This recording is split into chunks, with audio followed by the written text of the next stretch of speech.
Baik, terima kasih. Assalamualaikum warahmatullahi wabarakatuh. Waalaikumsalam warahmatullahi Alhamdulillahirrabbilalamin. wabarakatuh. Wassalatu wassalamu ala asyrafil anbiya'i wal mursalin. Sayyidina Muhammadin wa ala alihi wa sahbihi ajma'in. Amma ba'du. Ini saya belum dijadikan co-host, Ustaz. Seperti biasa kita mulai santren online ini dengan pembacaan surat Al-Fatihah ila hadratin Nabi Muhammadin sallallahu alaihi wasallam wa alihi ashabihi wa azwajihi wa dhurriyyatihi wa ahli baitihi thayyibin mutahhirin wa ashabil akramin al-muhtadin wa azwajihi at-tahiratin wa hatil mu'minin wa tabi'in lahum bi ihsan ila yaumiddin. Bismillah ar-Rahim al-awliya asyhadu as-salihin wal ulama al-amilin wa ta'atul muslim. وصل إلى روحه الإمام ابن حجر العسقلاني رحمه الله نفعنا به وبعلومه ثم إلى أرواح جميع مشايخنا أن الله لدرجة جميعا الدين والدنيا والآخرة. الفاتحة. أعوذ بالله من الشيطان الرجيم. بسم الله الرحمن الرحيم. الحمد لله رب العالمين الرحمن الرحيم مالك يوم الدين. إياك نعبد وإياك نستعين اهدنا الصراط المستقيم صراط الذين أنعمت عليهم غير المغضوب عليهم ولا الضالين. Alhamdulillah, salatu wassalamu ala rasulillah wa ala alihi wa sahbihi wa mawalah amma ba'du. Pada kesempatan hari ini kita bisa berjumpa kembali dalam keadaan sehat walafiat, dalam keadaan terjauhkan dari mara bahaya, dalam keadaan tak kurang suatu apapun. Semoga perjumpaan hari ini bisa terus membawa berkah dan iradah serta inayah Allah Subhanahu wa taala sehingga kita bisa terus memperbaiki diri, bisa terus memperbaiki keluarga, memperbaiki anak keturunan kita sehingga bisa menjadi generasi yang dibangga-banggakan oleh Nabi Muhammad SAW kelak di akhirat. Karena di antara yang dibanggakan oleh Nabi adalah anak-anak soleh dari umat-umat beliau. Tanakahu tanasalu fa inni mubahin bikumul umama yaumal qiyamah. Jadi umat ini meskipun tidak pernah berjumpa langsung dengan Rasulullah SAW, tapi sudah dibanggakan dan akan dibanggakan oleh Rasulullah SAW kelak. Oleh karena itu pembacaan hadis merupakan salah satu bentuk bagaimana kita bertaqarrub dan mendekatkan diri kepada Rasulullah SAW. Karena kata Nabi, man ahabba syai'an aktsara dzikrah. Orang yang mencintai sesuatu atau seseorang, maka dia akan memperbanyak menyebutnya. Nah, kata ulama di antara orang yang paling banyak menyebut Rasulullah itu adalah orang-orang yang mau mengaji hadis-hadisnya. Karena setiap hadis kita secara tidak langsung akan sering menyebut asma Nabi, akan sering menyebut nama Nabi Sallallahu Alaihi Wasallam. Sebelum kita mulai mana? Ustaz Muhlisin? Untuk Ya, Ustaz. Sudah saya jadikan layarnya. host. Nah ya.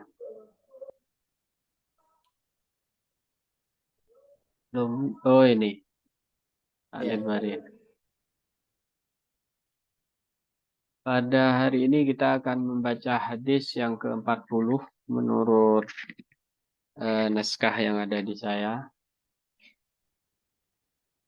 وبسند متصل إلى الإمام ابن حجر العسقلاني رحمه الله نفعنا به وبعلومه في الدارين آمين إلى قوله عن أبي هريرة رضي الله تعالى عنه قال سمعت رسول الله صلى الله عليه وسلم يقول إن أمتي يأتون يوم القيامة غرا محجلين من أثر الوضوء فمن استطاع منكم أن يطيل غرته فليفعل متفق عليه واللفظ لمسلم. An Abi Hurairah radhiyallahu taala anhu, diriwayatkan dari Abu Hurairah radhiyallahu taala anhu. Qala, Abu Hurairah berkata, sami'tu Rasulullah sallallahu alaihi wasallam. Saya mendengar Rasulullah sallallahu alaihi wasallam yaquluh bersabda, Inna ummati sesungguhnya umatku ya'tuna akan datang umatku yaumal kiamati di hari kiamat kelak ghurran muhajjalina. Ghurran muhajjalina. Ini suatu kinayah atau bahasa bahasa isyarat tentang bersinar dan berseri-seri, itu biasanya disebut dengan ghurran muhajjalin. Ghurran itu sebenarnya adalah diambil atau akar katanya kembali kepada kuda ya. Kuda yang di dahinya bulunya itu berwarna putih. Dan itu biasanya kuda mahal, kuda terbaik, kuda yang banyak disenangi oleh para peminat kuda. Kemudian muhajjalin itu di mana di bagian-bagian tertentu seperti di lutut dan di lengan si kuda itu ada warna putih juga. Nah, awalnya dari sana. Jadi akar kata dari kata ghurran muhajjalin itu adalah dari sana, dari kuda yang istimewa, yang banyak diminati orang dengan harga yang mahal tentunya. Namun itu kemudian dipinjam, isti'arah ya, dipinjam sebagai ungkapan tentang sinar, tentang cahaya. Bahwa umatku, kata Nabi, kelak itu akan bercahaya di beberapa bagiannya. Disebabkan apa? Min atharil wudu'ih. Disebabkan dari bekasnya berwudu. Dari bekas berwudu. Jadi di antara hadis ini menjelaskan faedah atau manfaat dari melebihkan ya. Melebihkan kewajiban membasuh anggota wudu. Yang wajib misalkan di tangan itu sampai kepada siku gitu ya, yang wajib. Tapi sebaiknya jika ingin kelak di hari kiamat itu memiliki keistimewaan hadis ini, ghurran muhajjalin, bercahaya beberapa bagian tubuhnya yang sering kena wudu, maka dilebihkan. Min athari wudu. Maka kata Nabi, faman istata'a, barang siapa yang mampu minkum di antara kalian ayyutilah, memanjangkan hurratahu, cahayanya, falyaf'al, maka lakukanlah. Jadi memanjangkan atau melebihkan dari yang diwajibkan dalam membasuh anggota wudu itu memiliki fungsi dan manfaat kelak akan mendapat ghurran muhajjalin. Ghurran muhajjalin akan mendapat cahaya yang berlebih. Cahaya yang berlebih. Ini juga menunjukkan bahwa wudu itu adalah cahaya. Wudu itu adalah cahaya, nur gitu ya, cahaya. Sehingga ketika cahaya bertemu dengan cahaya itu akan semakin terang. Makanya ketika membaca Al-Quran, misalkan kita berwudu lebih dulu, itu Al-Qurannya cahaya, nur. Kemudian wudunya juga cahaya. Sebelum mencari ilmu, belajar kepada guru, berwudu terlebih dahulu. Maka ini cahaya di atas cahaya. Artinya cahaya bertemu dengan cahaya. Dengan demikian, maka kebodohan sebagai bagian dari kegelapan itu akan tersingkirkan oleh cahaya, gitu ya. Jadi seseorang yang mendekat pada ilmu, mendekat kepada majelis-majelis ilmu itu sebenarnya sedang mendekat kepada cahaya ilmu. Seperti kita saat ini, maka kita sedang mendekat kepada cahaya ilmu. Dan di dalam hadis ini juga menunjukkan bahwa orang yang sering wudhu akan sering dikenali oleh Nabi, akan mudah dikenali oleh Nabi di akhirat, gitu ya. Karena Nabi mengatakan kelak umatku kelak akan datang huron muhajjalin dalam keadaan cahaya bersinar, gitu ya, di beberapa anggota wudhunya, baik itu muka, tangan, kaki itu bersinar, seluruh tubuhnya bersinar. Maka kita bisa bayangkan mafhum atau pemahaman sebaliknya adalah ketika seseorang jarang wudhu, jarang sholat sebagai umat Nabi Muhammad, maka kelak di akhirat juga sulit dikenali oleh Nabi, gitu ya. Sulit dikenali oleh Nabi. Karena Nabi mengidentifikasi umatnya itu dari cahaya. Nah, cahaya keimanan dan cahaya amal soleh. Di antara amal soleh itu adalah wudhu. Di antara amal soleh itu adalah sholat, puasa, zakat, dan seterusnya. Kayak gitu ya. Semakin seseorang itu menambah amal solehnya, maka cahayanya semakin terang. Ketika cahayanya semakin terang, maka semakin dekat kepada Nabi sebagai nurun ala nurin, gitu ya. Cahaya di atas cahaya. Eh, oleh karena itu kelak seperti dalam hadis yang lain, kelak orang yang masih ada iman di dalam hatinya, meskipun nggak pernah sholat, ya kelak akan ditemukan oleh Nabi dan akan diselamatkan, akan masuk ke surga, seperti itu ya. Cuma cahayanya itu betul-betul kecil, betul-betul apa ya? Yaitu ibarat mencari kunang-kunang lah, kira-kira seperti itu. Jadi iman itu sendiri sebenarnya sudah cahaya. Tapi cahaya tersebut bertambah dan berkurang sesuai dengan amal kita. Ketika amal kita baik, maka dia naik cahayanya. Al-iman yazid wa yanqus. Nah, di sini dikatakan oleh Nabi bahwa orang yang sering berwudu dan wuduknya dilebihkan dari yang wajib, maka nanti wajahnya itu hurran muhajjalin. Jadi hurran muhajjalin itu suatu predikat yang akan diberikan Nabi kepada seseorang yang wuduknya itu dilebihkan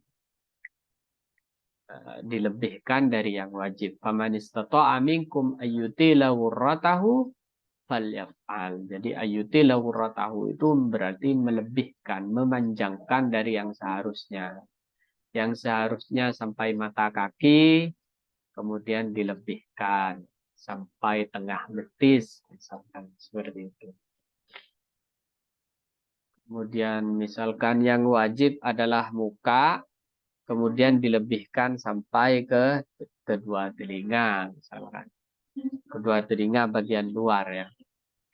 Nah itu namanya hurran muhajjalin. Muttafaqun alaih. Hadis ini disepakati. Wal lafdu adapun lafadznya li muslimin adalah bagi Imam Muslim. Nah, hadis ini juga disebutkan sebagai fadilah atau keutamaan bagi seorang mukmin gitu ya. Seorang umat Muhammad. Hanya umat Muhammad yang memiliki keistimewaan ini. Karena Nabi mengatakan tadi apa?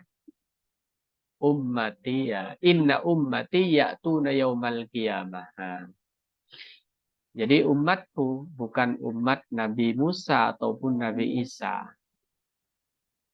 Seperti itu.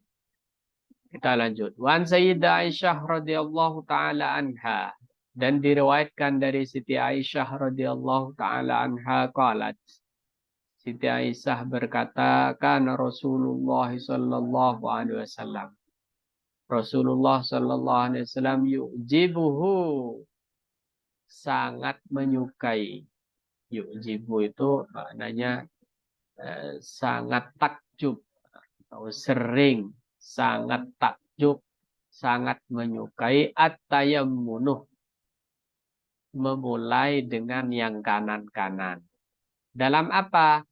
Fi tarajjulihi, fi tana'ulihi, dalam memakai sandal. Jadi Nabi ketika memakai sandal itu kanan dulu. Yang memakai sandal kanan dulu. Wa tarajjulihi, dan juga ketika memakai pakaian beliau. Memakai yang lainnya. Memakai sarung, memakai baju. Semuanya Nabi mendahulukan yang kanan. Yang kanan ya. Termasuk melangkah ya dengan yang kanan. Yang baik-baik itu Nabi dengan kanan. Yang baik-baik Nabi biasanya dengan kanan. Ya. Maka untuk masuk masjid misalkan, ya Nabi dengan kaki yang kanan. Masuk rumah kanan. Tapi ketika masuk kamar mandi, Nabi kiri yang didahulukan. Keluar dari masjid, kiri. Tapi pakai sandalnya tetap yang kanan. Berarti kaki kiri itu keluar duluan, tapi dia berdiri di atas sandalnya, gak langsung dipakai sandalnya. Kemudian sandal yang kanan dipakai terlebih dulu, baru kemudian yang kiri. Wa tuhurihi, begitu juga tatkala bersuci ya, Nabi mendahulukan yang kanan. Gak hanya waktu wudhu, tapi juga waktu mandi. Waktu mandi janabah, waktu mandi junub, itu Nabi mendahulukan bagian yang kanan. Di bagian yang kanan begini disiram terlebih dahulu. Kemudian pindah ke bagian yang kiri. Tuhurihi. Wa fi sya'nihi kullihi.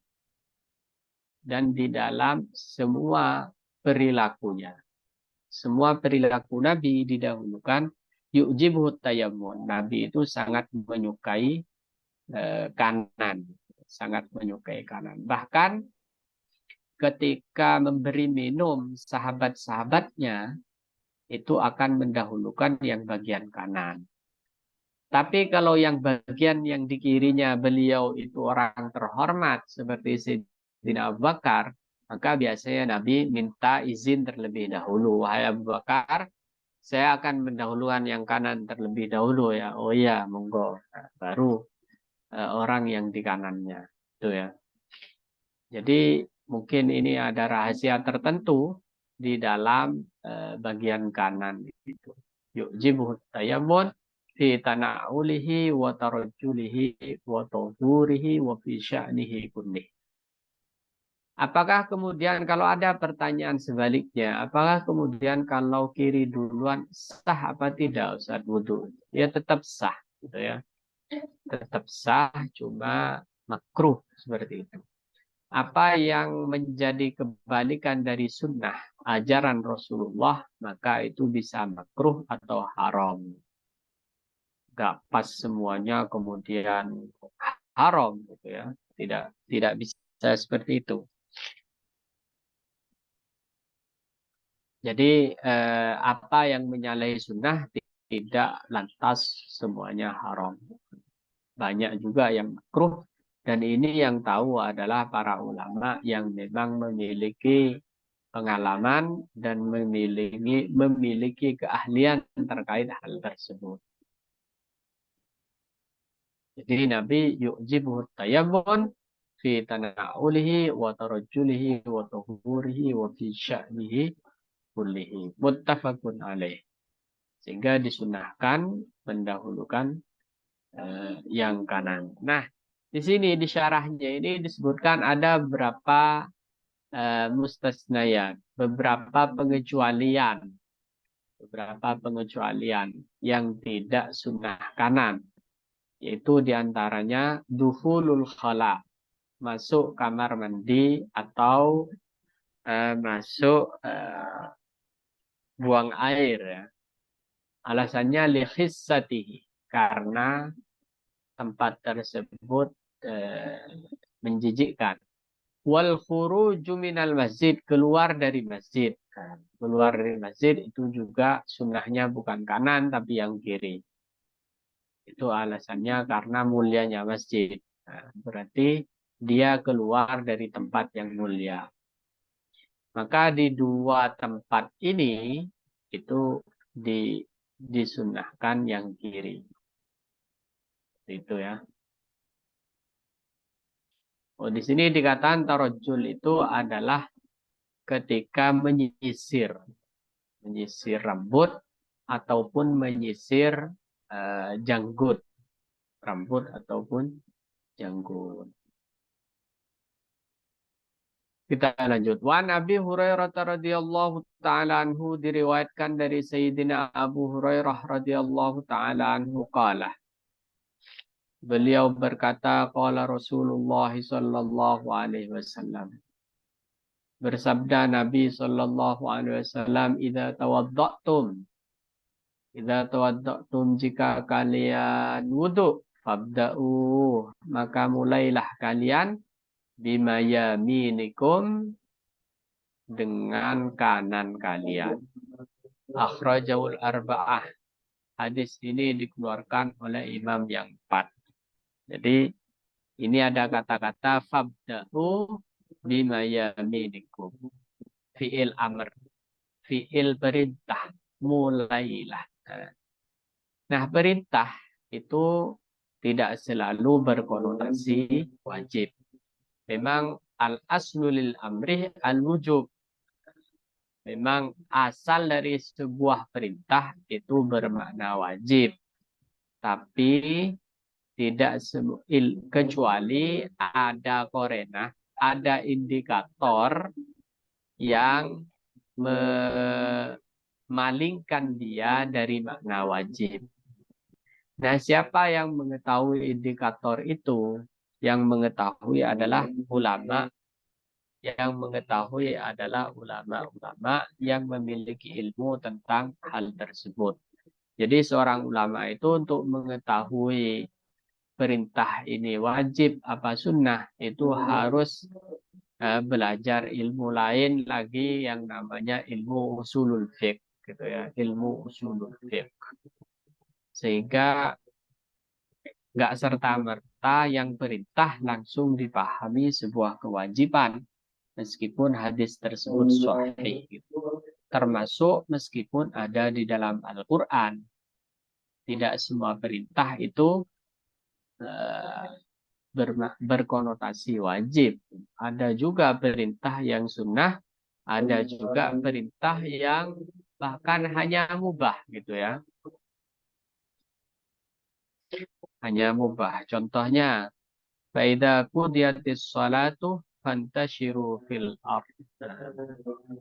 Jika sholat Jumat sudah selesai ditunaikan, dilaksanakan, fantashiru, maka menyebarlah kalian di bumi Allah.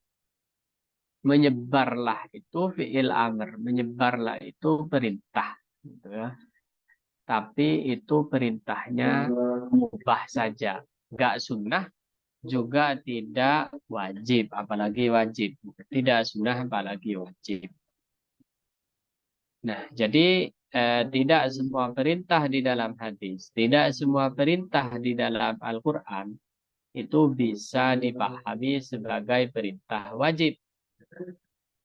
Ini perlu perangkat ilmu khusus untuk memahami ini wajib, ataukah ini sunnah, ataukah ini mubah. Seperti itu ya. Termasuk di dalam hadis ini, idza tawadda'tum fabda'u bimayaminikum. Ketika kalian wudhu, maka mulailah dengan yang kanan-kanan. Ini kata ulama, oh itu sunnah. Akhrajahul arba'atuh. Hadis ini diriwayatkan oleh 4 imam, yaitu Bukhari, Muslim, Ibnu Majah, Abu Daud. Wasahahu, kemudian dianggap hadis ini sahih oleh Ibnu Huzaimah, oleh Imam Ibnu Huzaimah. Wa anil Mughirah bin Syu'bah, dan diriwayatkan dari Al-Mughirah bin Syu'bah radhiyallahu taala anhu, anna Nabi sallallahu alaihi wasallam, bahwa Nabi sallallahu alaihi wasallam tawaddoah berwudu Nabi, famasaha, kemudian mengusap. Kemarin kita sudah membahas perbedaan antara masahah dengan ghasalah. Masahah itu maknanya air tidak harus mengalir. Itu masahah ya. Cukup diusap saja. Famasaha binasiyatihi. Kemudian Nabi mengusap nasiyahnya. Nasiyah itu ubun-ubun. Nasiyah itu ubun-ubun. Nasiyah adalah ubun-ubun Nabi. Wa alal imamatih, dan mengusap di atas imamah. Imamah itu adalah sorban yang dipakai seorang laki-laki di atas kepalanya. Wal khuffaini, dan kedua khuf, muzah gitu ya. Jadi Nabi itu menurut riwayat Mughirah bin Syu'bah pernah mengusap ubun-ubun, juga pernah mengusap, mencukupkan diri pada imamahnya. Nah, imamah itu sorban Nabi. Kalau sampean para ibu pernah melihat di fotonya yang mungkin di Google gitu ya, atau di YouTube, itu ada sorban Nabi. Nah, itu memang menutupi sedikit dari telinga Nabi gitu ya. Sehingga hadis ini dipahami oleh mazhab Imam Ahmad bin Hambal bahwa itu cukup gitu ya. Masaha alal imamah itu sudah cukup. Imamahnya tok yang diusap itu sudah cukup. Tapi menurut mazhab imam yang 4, yang tiga yang selain Imam Ahmad bin Hambal, itu tidak cukup. Harus terkena kepalanya. Harus terkena bagian kepalanya. Jadi wa'alal imamati, menurut yang tidak mencukupkan, ini dimansuh gitu ya. Sudah dihapus hukumnya, meskipun hadisnya tetap ada. Jadi seperti itu. Kemudian wal khuffaini,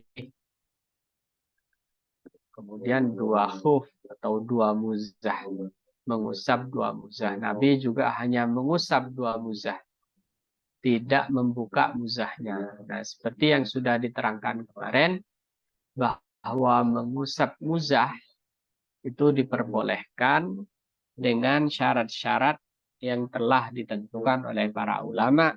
Di antaranya ya, muzahnya itu harus yang terbuat dari kulit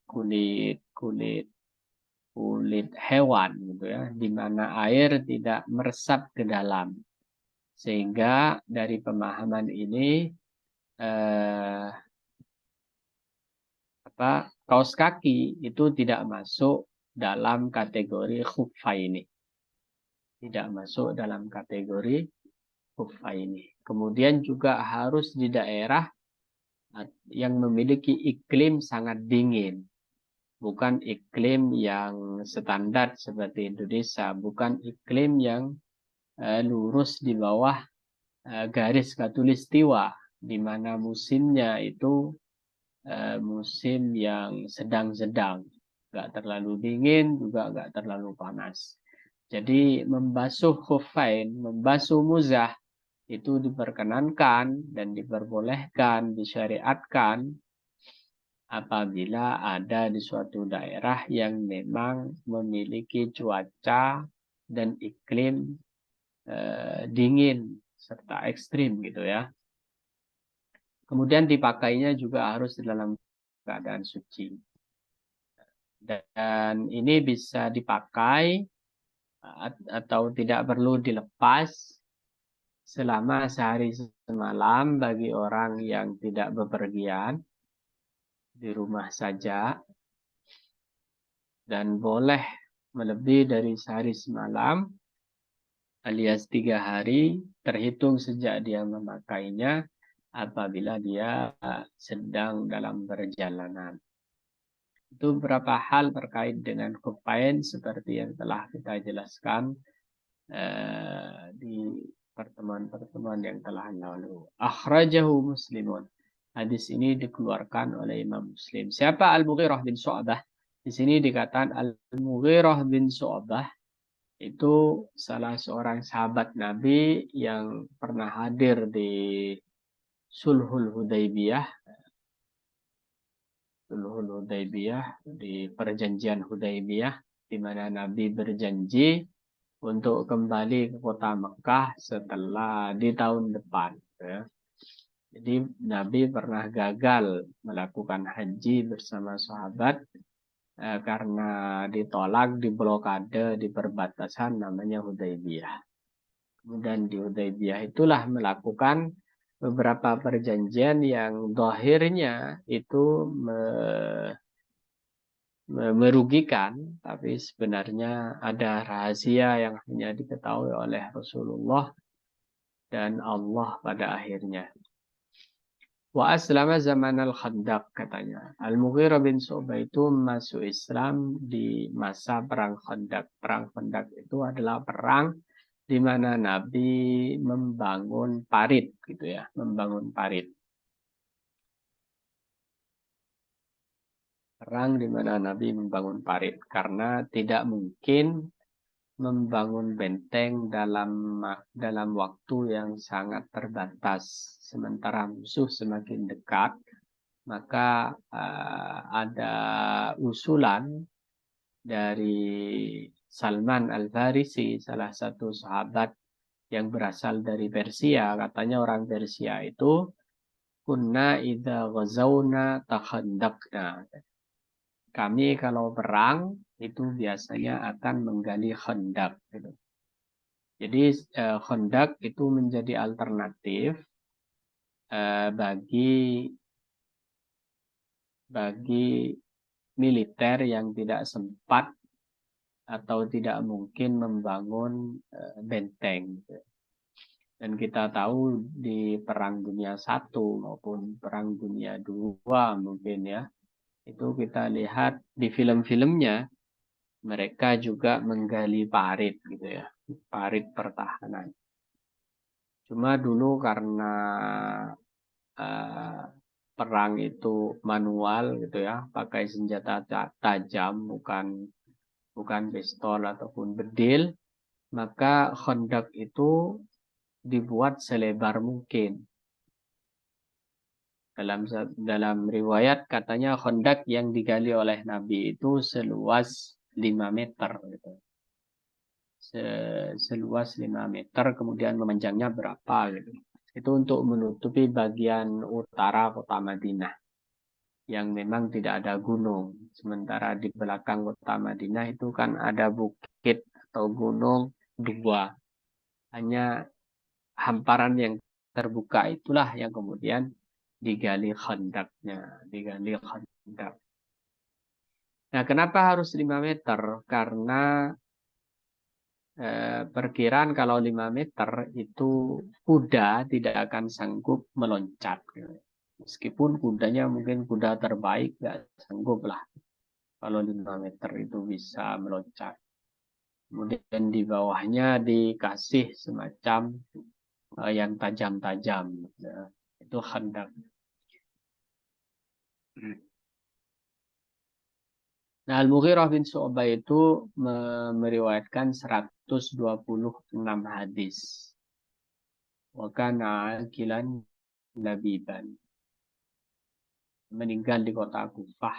Tatkala dia menjadi gubernur di kota Kufah di masa Khalifah Muawiyah. Baik, kita lanjut. Wa an Jabirin radhiyallahu taala anhu, dan diriwayatkan dari sahabat Jabir radhiyallahu taala anhu fi sifati haji Nabi sallallahu alaihi wasallam, tatkala menceritakan ciri atau sifat hajinya Nabi sallallahu alaihi wasallam, qala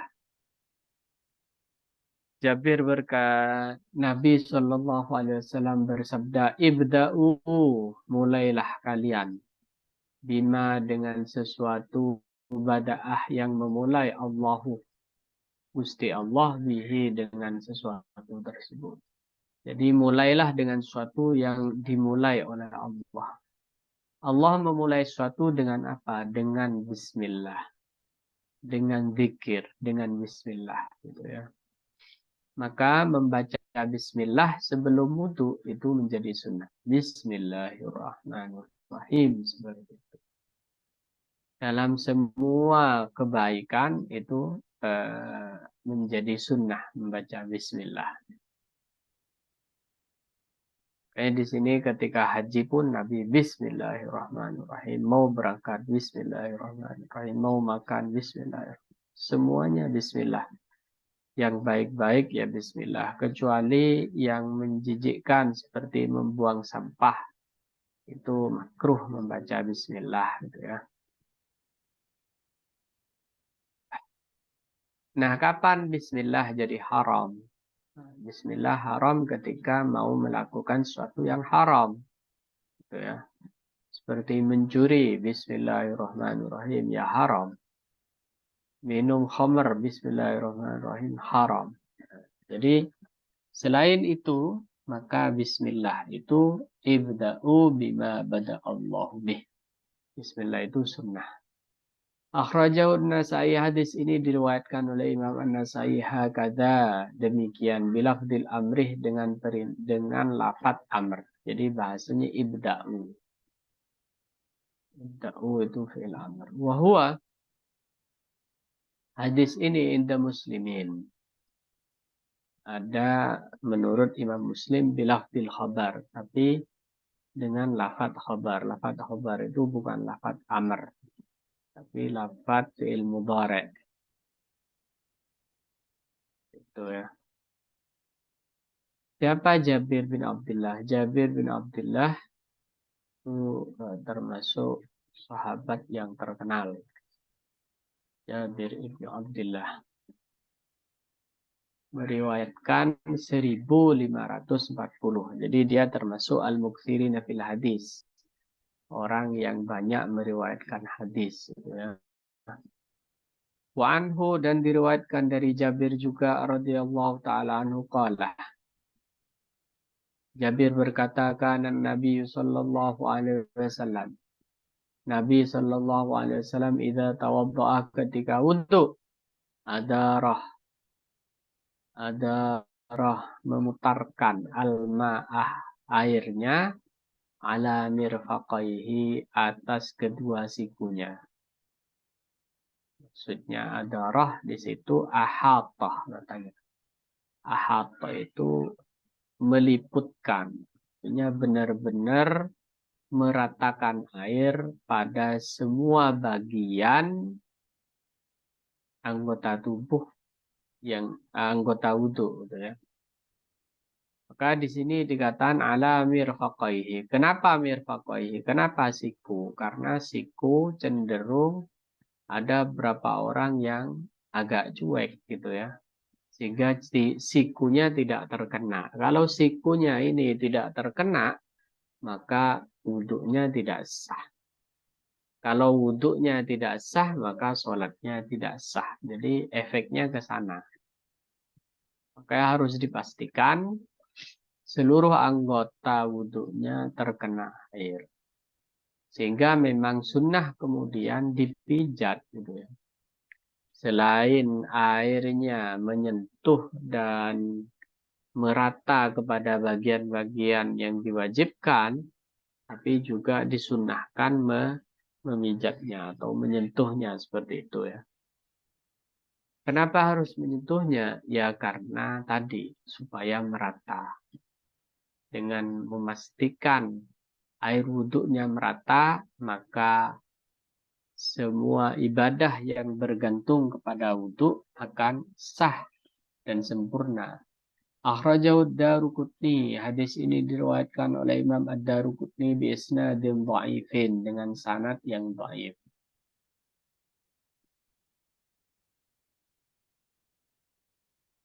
Wa Nabi Hurairah radhiyallahu taala anhu, dan diriwayatkan dari Sayyidina Abu Hurairah radhiyallahu taala anhu qala. Abu Hurairah berkata, qala Rasulullah sallallahu alaihi wasallam. Nabi sallallahu alaihi wasallam bersabda, ada beberapa orang yang iseng mempertanyakan kenapa Abu Hurairah meriwayatkan hadis yang terbanyak. Padahal dia baru masuk Islam di tahun ke-7. Berarti berjumpa dengan Nabi itu sekitar 3 tahun. Masa dia bisa mengalahkan sahabat-sahabat senior seperti Sayyidina Abu Bakar, Umar, Utsman, Ali. Itu ada beberapa orang yang iseng bertanya demikian. Maka jawabnya adalah karena Abu Hurairah ini konsentrasi di dalam menyebarkan dan menyampaikan ilmu Rasulullah SAW. Beliau memang konsentrasi dan didekati oleh banyak murid gitu ya. Serta ketika Rasulullah wafat, itu Sayyidina Abu Hurairah berkeliling kepada sahabat-sahabat besar untuk kemudian mengambil ilmu dari mereka. Karena terlihat alim, maka Sayyidina Abu Hurairah ini yang kemudian didekati oleh tabi'in, oleh para murid-murid sahabat. Gitu. Sehingga tidak heran kalau kemudian Abu Hurairah ini meriwayatkan terbanyak. Sementara sahabat-sahabat senior yang telah disebutkan tadi itu sibuk dengan urusan yang lebih besar. Urusan kenegaraan, urusan umat. Urusan umat. Sehingga memang ada semacam bagi-bagi tugas. Gitu. Dan seorang sahabat yang mendengar hadis dari sahabat yang lain itu tidak harus mengatakan an. Misalkan Abu Hurairah mengatakan an Abi Bakrin, gak harus. Saya umpamanya dengan Ustadz Muhlisin satu tingkatan gitu ya. Maka kalau itu bukan sahabat harus mengatakan an Ustadz Mukhlisin, anil Ustadz Mukhlisin, harus begitu. Tapi kalau di kalangan sahabat ini sudah mendapat label dari Rasulullah SAW, ashabi kulluhum udul. Semua sahabatku itu adil. Adil itu suatu kategori di dalam ilmu hadis yang di mana seseorang itu tidak melakukan dosa besar dan tidak terus-menerus melakukan dosa kecil. Itu makna udul. Sehingga seluruh sahabat itu dianggap satu tabaqah, satu tingkatan, dan tidak harus menyebutkan sahabatnya. Meskipun hadis tersebut diambil dari sahabatnya. Jadi sebagai mata rantai utama dalam agama Islam, sahabat itu sudah dijamin oleh Rasulullah. Ashabi kulluhum udul, kata Nabi. Ashabi ashabi kan nujum bi ayyihi muqtadaitum ihtadaitum, kata Nabi. sahabat-sahabatku itu seperti bintang-bintang.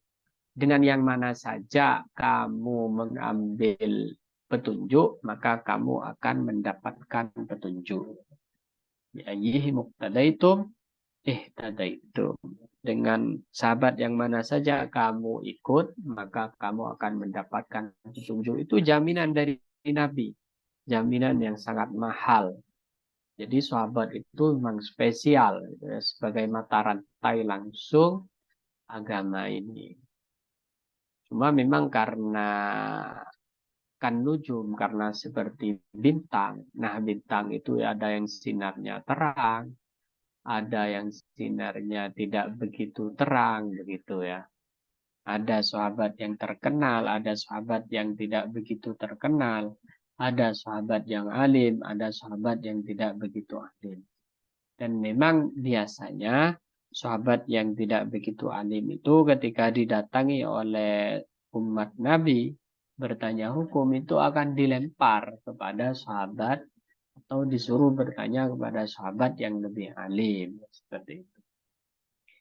Jadi begitu cara menepis anggapan bahwa Abu Hurairah itu mendahului sahabat-sahabat senior.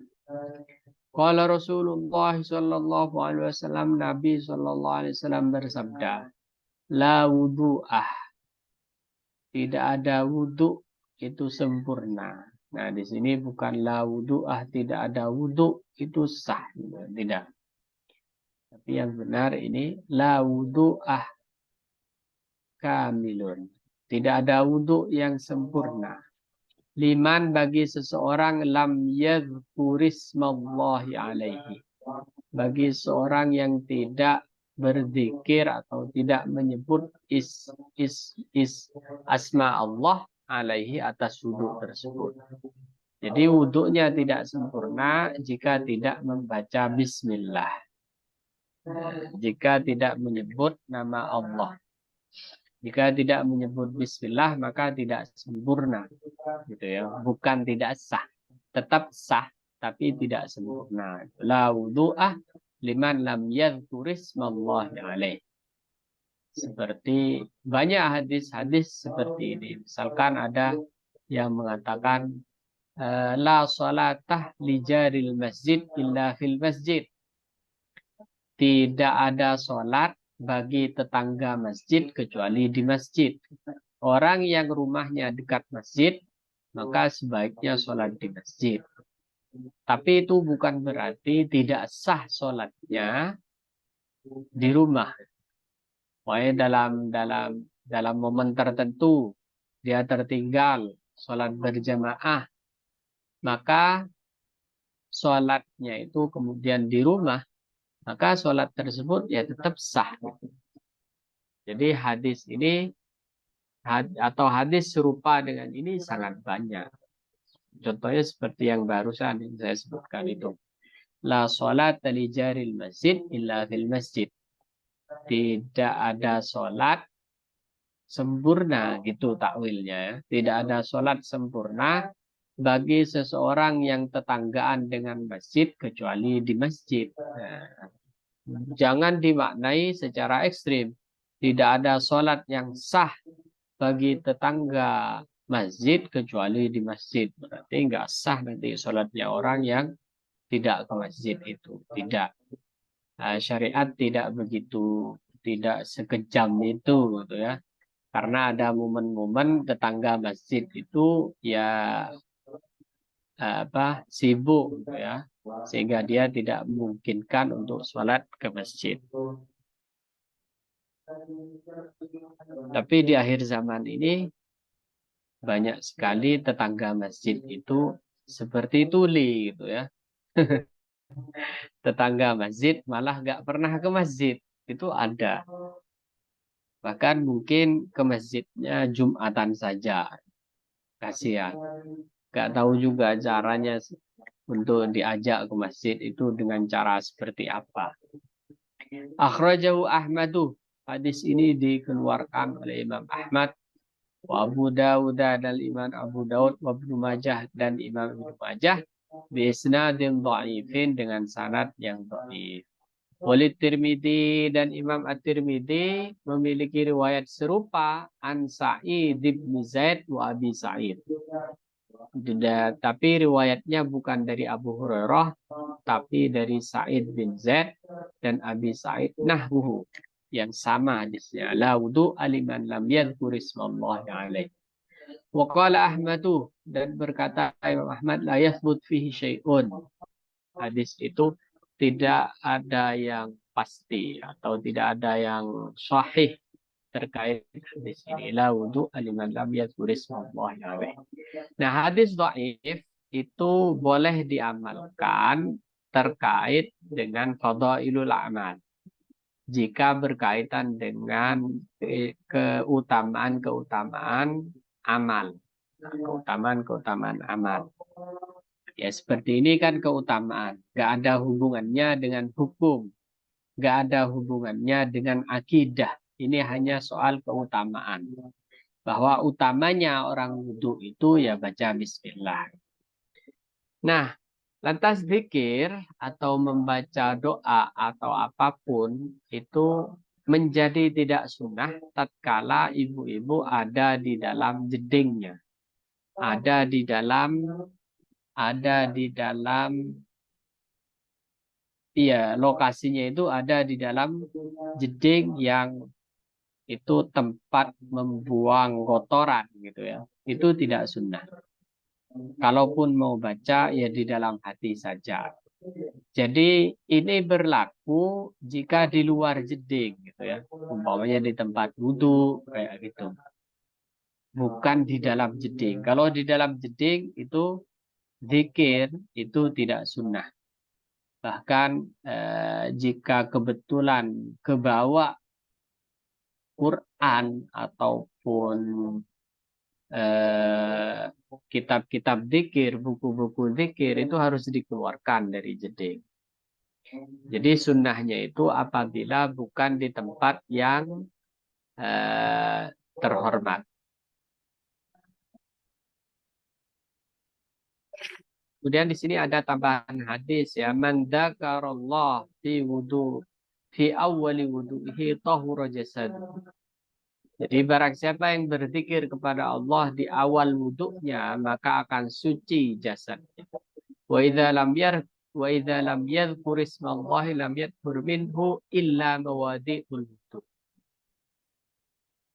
Jika tidak berzikir kepada Allah, mengingat asma Allah, maka tidak suci kecuali anggota wuduknya. Jadi faedahnya di situ. Kenapa kita mesti berzikir, mesti membaca Bismillahirrahmanirrahim tatkala mau wudhu? Itu karena ada hadis lain menguatkan hadis tersebut, di mana katanya kalau berzikir itu seluruh jasadnya menjadi suci. Kalau tidak berzikir, maka yang suci itu hanya bagian-bagian tertentu yang menjadi anggota.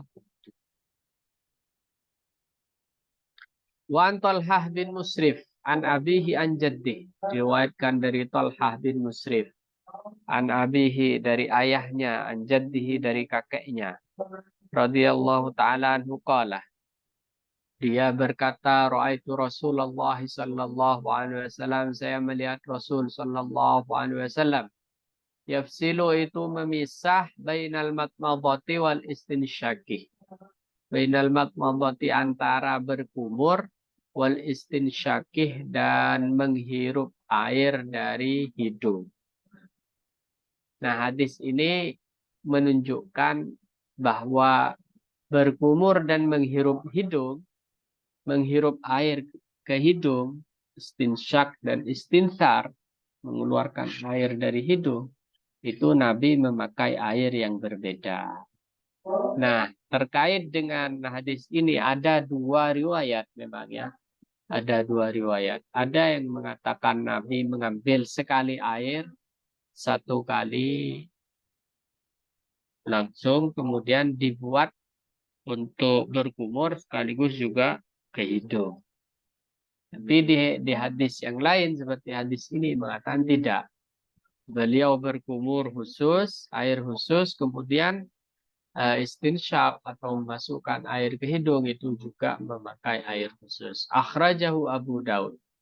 Hadis ini diriwayatkan oleh Abu Daud bi isnadin dhaifin dengan sanad hadis yang dhaif.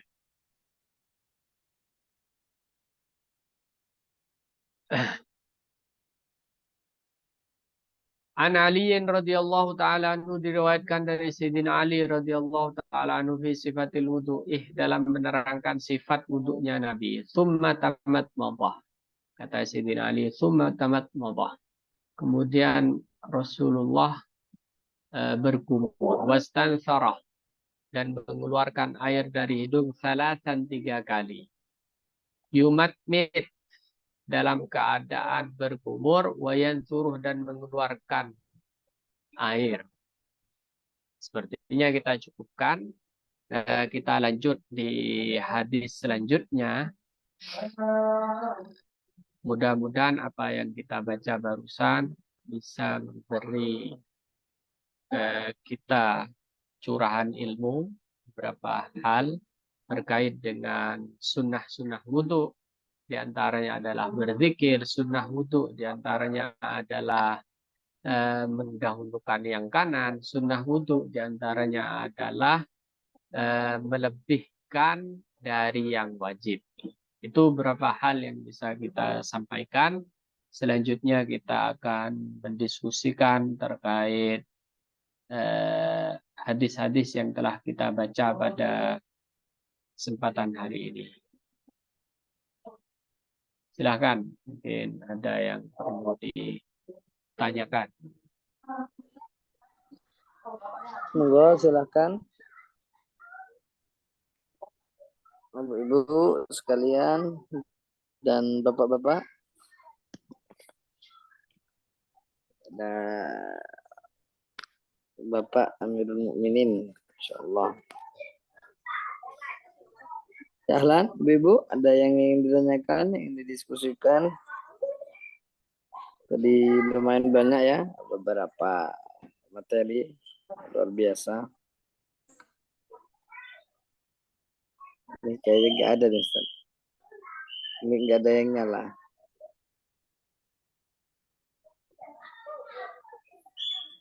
Iya, tidak ada, Ustaz. Di Jepang juga. Oh, gitu ya. Malam. Ya, kalau tidak ada mungkin dicukupkan saja, Ustaz. Ya. Baik, kita Tadi cukupkan untuk menutupnya. Saya minta Ustaz Muhlisi. enggak, Ustaz, seperti biasa langsung. Paket A. Baik, kita tutup majelis kita pada malam hari ini dengan doa seperti biasa. Bismillahirrahmanirrahim. Alhamdulillahirabbil alamin. Hamdan yuwaffiqu mazidah. Ya Rabbana lakal hamdu kama yanbaghi li jalali wajhi wa 'azimi sultanik. Subhanaka la nuhsi thana'a 'alaika anta kama athnayta 'ala nafsik. اللهم صل على سيدنا محمد صلاة تنجينا بها من جميع الأهوال والآفات تكفرنا بها جميع الحاجات وتطهرنا بها من جميع السيئات ترفعنا بها من درجات تبلغنا بها أشرف الغايات من جميع الخيرات ولا يدب عدل ما وعلى آله وصحبه وسلم نسمع الكرة. اللهم إنا نسألك ما سألك من عبدك ربك محمد صلى الله عليه وسلم ونعوذ بك من شر صالح من عبدك نبيك محمد صلى الله عليه وسلم. اللهم ارزقنا علما نافعا وعملا متقبلا ورزقا واسعا حلالا طيبا. اللهم ارزقنا حبك وحب ما يقربنا الى حبك. اللهم اجعل سيئاتنا سيئات من رحمتك ولا تجعل حسناتنا حسنات من رحمتك. الإحسان لا يقر عن جود بك والإسعاد أن تدر يا رب العالمين. أغننا بحلالك عن حرامك وعن اسمك. ربنا لا تزغ قلوبنا بعد إذ هديتنا وهب لنا من لدنك رحمة. ربنا هب لنا من ازواجنا وذريتنا قرة اعين متكئين ما ربنا هب لنا من لدنك ذرية طيبة انك سميع الدعاء. ربنا اتنا في الدنيا حسنة وفي الآخرة حسنة وقنا عذاب النار. سبحان ربك رب العزة عما يصفون وسلام على المرسلين والحمد لله رب العالمين. وسر الفاتحة. Alhamdulillah Rabbil Alamin Ar-Rahman Ar-Rahim Maliki Yawmiddin ونستعين اهدنا الصراط المستقيم صراط الذين أنعمت عليهم. Demikian yang bisa saya sampaikan, kurang lebihnya mohon maaf. Assalamualaikum warahmatullahi wabarakatuh. Waalaikumsalam warahmatullahi wabarakatuh. Waalaikumsalam warahmatullahi wabarakatuh. Jazakumullah khairan katsiran. Mohon maaf lahir batin. Ya, Assalamualaikum warahmatullahi wabarakatuh. Waalaikumsalam. Assalamualaikum warahmatullahi wabarakatuh.